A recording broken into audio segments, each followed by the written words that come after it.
관유제주에 관한 말씀, 관유제주와 붙는 말씀을 더 이어서 나갑니다. 성경에서 5라는 숫자는 1의 4를 더해서 구성했는데 1은 유일하신 하나님이고 4는 하나님의 모든 창조물들을 상징합니다. 그러니까 1에다가 4를 더한다라는 뜻은 신이 사람에게 더해지는 것을 기본으로 하는 거다. 아담 이후로 신께서 사람을 버리셨던 그 신이 모든 죄인된 사람에게 찾아오셔서 사람에게 연합하는 것을 기본으로 하기 때문에 유대인들은 특히 이 5라는 수를 신성한 수로 이렇게 생각을 하고 있습니다. 사람의 손과 발을 예를 들어서 보더라도 엄지와 나머지 가락들로 구성되어져 있는 창조를 통해서 알 수 있듯이 기름을 붓거나 그 다음에 피를 이렇게 발라주거나 제사장에게 해서 거룩하게 선별시킬 때는 구약 율법에서는 오른편 귓불이 또는 오른손 엄지가락 그 다음에 오른발 엄지가락에 피나 관유를 발라줬었습니다. 이런 것은 구약시대의 이제 예이고 그것을 실제적으로 이루는 것은 하나님께서 한 분 하나님께서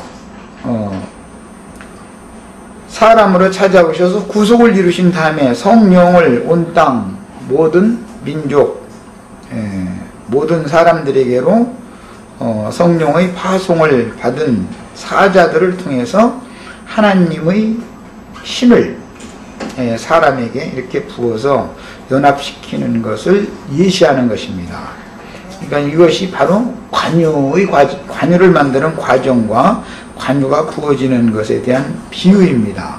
먼저는 유대인들에게 먼저 예수님이 오셔서 하나님이 땅의 유대인들을 찾아오셔서 말씀을 전하셨기 때문에 유대인들은 수를 계산할 때는 늘 5라는 수를 늘 염두에 두고 5라는 수는 신성한 수로 이렇게 생각하고 있습니다. 그래서 5,000명을 먹였다, 4,000명을 먹였다 이럴 때 5,000명이라는 수도 관련이 있는 수다라는 걸 알 수 있습니다.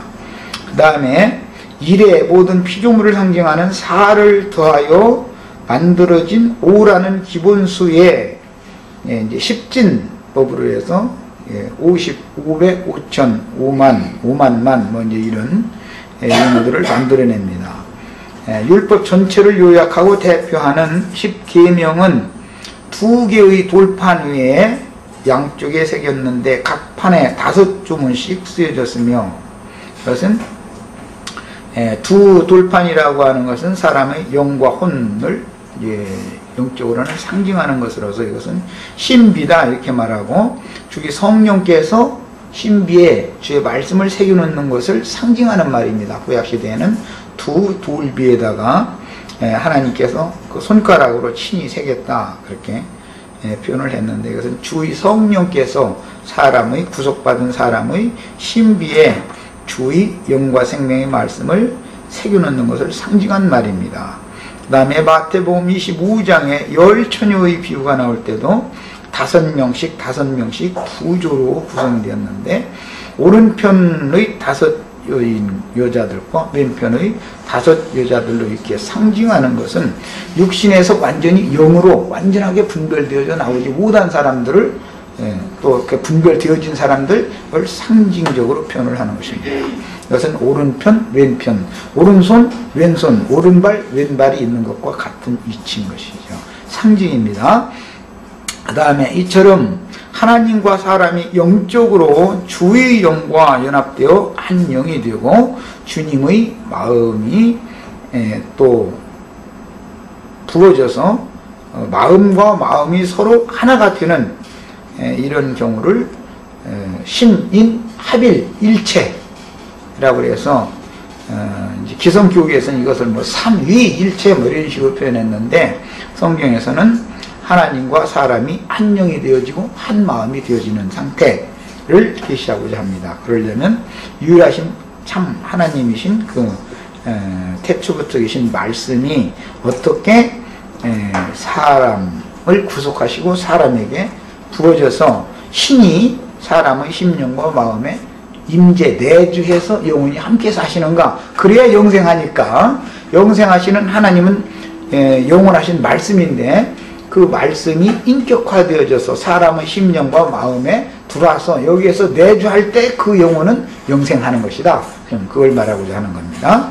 자, 신과 피조물이 연합된 수인 기본수 5의 10이나 100, 1000 등으로 구성되는 수를 신인 합일, 주와 합하는 자는 한 영이니라, 또는 그리스도 예수의 마음을 본받으라 이렇게 말했는데 그건 연합해라는 뜻입니다. 사실은 예수님의 마음이 나의 마음과 같이 되어져야 된다. 나의 마음이 예수님의 마음과 같이 되어져야 된다. 그런 뜻입니다. 이것은 인격적인 완전한 연합을 이루는 것이기 때문에 먼저는 영이 거듭날 때 합하여 한 영이 되는 것이고 그 다음에 구원을 이룰 때는 혼이 온전함을 이루는 것이기 때문에 예수님의 마음과 같이 사람의 마음이 온전케 될 때 하늘에 계신 하나님의 온전하신 것 같이 사람이 온전케 되어져서 하나님의 형상과 모양으로 재창조되는 과정을 지시하고자 합니다. 그러니까 궁극적으로는 사람이 영만 거듭나는 것이 목적이 아니고 사람의 마음이 하나님의 마음과 같이 되어져야 된다라는 것이 성경에 이제 계십니다. 이러려면 기본적으로는 영적으로 우선 연합이 먼저 되어져야 된다는 것이죠. 영적으로. 그래야 그 영에 하나님의 이제 영을 한 번만 받는 게 아니라 이 영은 계속해서 공급을 하는 거예요. 성령과 사람의 심령이 계속해서 교통이 끊어지지 않고 계속 흘러 들어오면은 이제 사람의 마음을 바꾸는 변화, 이것은 변화된다 그러죠. 영은 거듭난다 그러지만 사람의 마음은 변화를 받아야 된다. 변화된다 그래요. 자, 그래 이제 마음이 하늘의 하나님과 같이 온전케 된 경우는 땅을 기업으로 받게 되는 것인데 이것은 온유하신 온유하신 하나님과 같이 되는 것을 말한 것으로서 마음이 온유한 자는 땅을 기업으로 받는다. 적과거리 흐르는 가나안 땅을 나의 기업으로 취하는 것이 구원이니까 이게 영만 거듭나는 것이 기업을 상속받는 게 아니라 마음이 온유한 사람이 되는 것까지 가야 된다는 것이죠. 자, 그 다음에 이제 두 번째는 이제 육계 250과 창포 250세계를 이렇게 나눠서 500세계를 반반으로 나눈 것은 이미 소개를 잠깐 드린 것처럼 전류의 몸에서 영혼을 나누는 것을 상징하는 것이다.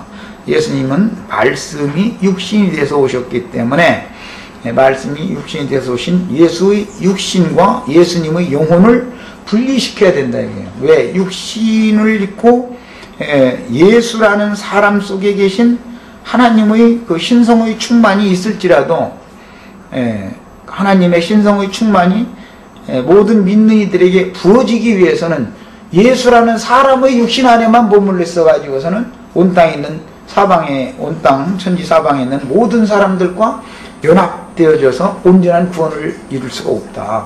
그러니까 예수라는 사람의 육신을 이제 벗게 만들어서 혈육의 몸과 온전하신 예수님의 영혼, 심령과 그 마음을 따로 분리시켜 놓는 것을 상징한 말이다. 이미 말씀드렸어요. 그 다음에 창포 250세계를과 6개 250세계를 합해서 500세계의 한 단위를 또 구성하는데 이것은 두 번째 과정이었습니다. 이는